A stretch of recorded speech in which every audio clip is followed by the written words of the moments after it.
Halo Happy Investor, kembali lagi dengan NH Korindo Sekuritas. Kali ini kami akan memaparkan salah satu emiten yang akan listing di Bursa Efek Indonesia, yaitu ASLC atau PT Autopedia Sukses Lestari Tbk. Oke, untuk profil perusahaan di sini, perusahaan didirikan dengan nama PT Adi Sarana Lelang yang berkedudukan di Jakarta Utara, didirikan berdasarkan Akta Pendirian nomor 93 tanggal 18 November 2013. Tahun 2014, perusahaan mendirikan lelang mobil Bidwin yang berlokasi di Tipar Cakung, Jakarta. Pada September 2021, perusahaan melakukan perubahan nama dari PT Adi Sarana Lelang menjadi PT Autopedia Sukses Lestari. Melalui perubahan nama ini, perusahaan akan menjalankan usaha di bidang perdagangan eceran kendaraan bekas baik secara online maupun offline, serta sebagai perusahaan holding. Perusahaan di sini akan mengembangkan layanan jual mobil online to offline agar lebih mudah dan aman dalam membeli dan menjual kendaraan, serta akan mengembangkan situs penyedia informasi harga berbagai jenis kendaraan yang diolah menggunakan AI. Nah, di sini ada products and services. Jadi fokus bisnis dari perusahaan ini, pertama itu ada JBA Indonesia. Ini merupakan wadah jual beli kendaraan dengan sistem lelang yang terpercaya dan terdepan. Lalu yang kedua, jual mobil bekas, jual beli mobil bekas. Nah, ini merupakan platform jual beli mobil sekaligus platform yang dapat menghubungkan pembeli dan penjual dengan harga transparan, kualitas terjamin, dan layanan customer service. Yang ketiga itu, ada situs valuasi kendaraan, di mana situs ini menyajikan valuasi harga mobil bekas berbasis teknologi artificial intelligence yang diharapkan dapat memberikan rekomendasi harga mobil bekas paling fair dan akurat.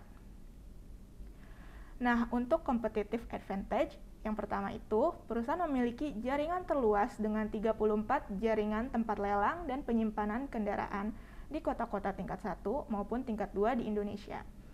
Lalu, perusahaan ini merupakan lelang terbesar yang didukung oleh ratusan perusahaan besar maupun kecil sebagai pemasok kendaraan lelang dan puluhan ribu pelanggan pembeli unit lelang. Nah, kemudian perusahaan ini juga bagian dari grup ASSA yang dikenal sebagai salah satu perusahaan penyewaan kendaraan bermotor terbesar di Indonesia dengan total unit yang dikelola lebih dari 25.000 unit. Lalu juga ada di sini perusahaan itu memiliki teknologi terintegrasi dalam seluruh proses layanan secara online. Kemudian perseroan juga memberikan informasi atas unit kendaraan lelang dengan lengkap dan transparan sehingga dapat membantu calon pembeli dalam menemukan harga yang tepat. Nah, di sini ada struktur IPO-nya. Jadi jumlah saham yang ditawarkan itu sebesar 2.549.271.000 lembar atau sebesar 20% dari modal ditempatkan dan disetor penuh setelah penawaran umum. Nilai nominalnya itu sebesar Rp16 per lembar, di mana harga penawarannya pada kisaran Rp200 sampai Rp276 per lembar. Maka nilai IPO dari saham ini yaitu maksimal sebesar Rp703.598.796.000. Lalu di sini penjamin emisinya yaitu ada dua. Pertama, Ciptadana Sekuritas Asia dan yang kedua itu Trimegah Sekuritas Indonesia. Nah, di sini jadwal IPO-nya. Jadwal IPO-nya itu untuk tanggal efektifnya itu yaitu 11 Januari 2022. Masa penawaran umumnya itu di tanggal 13 sampai 17 Januari 2022 serta tanggal pencatatan di Bursa Efek Indonesia yaitu 19 Januari 2022.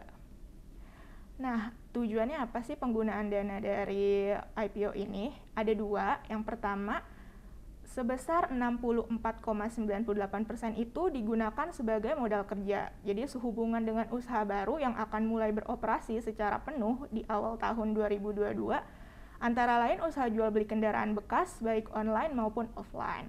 Yang kedua, sebesar 35,02% itu digunakan sebagai pelunasan pinjaman untuk seluruh pinjaman ke perusahaan induk.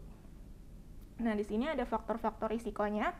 Pertama, risiko utamanya itu yaitu ada risiko ketersediaan pasokan kendaraan bekas. Untuk risiko usahanya, yaitu ada risiko persaingan usaha, perubahan teknologi, kelangkaan sumber daya, pendanaan, fluktuasi harga, dan lain sebagainya.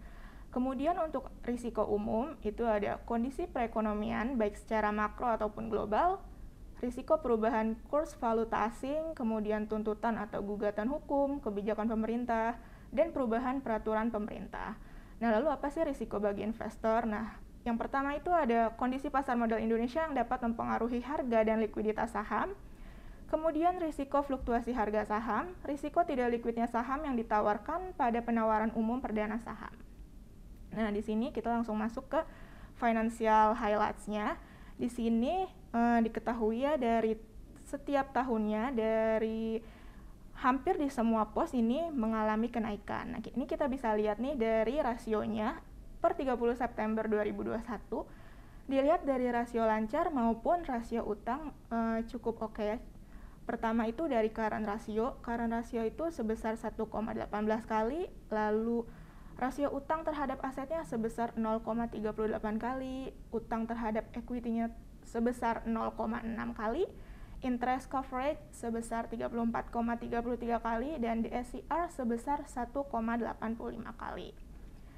Nah, kemudian dilihat dari laporan laba ruginya ya, di sini kita lihat untuk setiap tahunnya dari 2018 sampai 2020 ya. Di sini baik pendapatan maupun laba tahun berjalan mengalami kenaikan. Nah, kita juga bisa lihat nih dari rasio-rasionya. Pertama itu dari rasio NPM atau net profit margin. Di sini tercatat sebesar 17,05%, return on asset sebesar 7,29%, return on equity sebesar 8,59%. Kemudian juga untuk pertumbuhannya seperti revenue growth itu sebesar 2,58%, net profit growth sebesar 42,83%, asset growth dan equity growth masing-masing sebesar 4,26% dan 10,80%.